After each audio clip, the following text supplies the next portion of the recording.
Ya vas a empezar. Güey, ¿Qué? ¿Qué, Satanás? Ya te dije que sí te dejo estar en mi cuarto, pero déjame dormir. pero es que yo no fui. Estoy bien asustado. Sí me sacó un pedo. ¿Cómo? ¿Cómo que tú no fuiste, güey?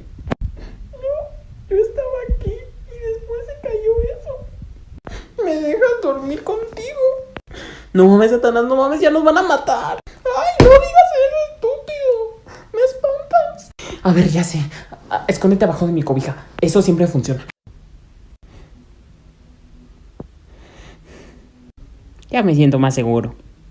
Te digo que esto siempre...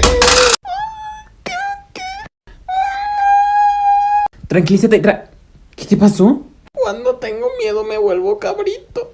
Ay, pinche joto.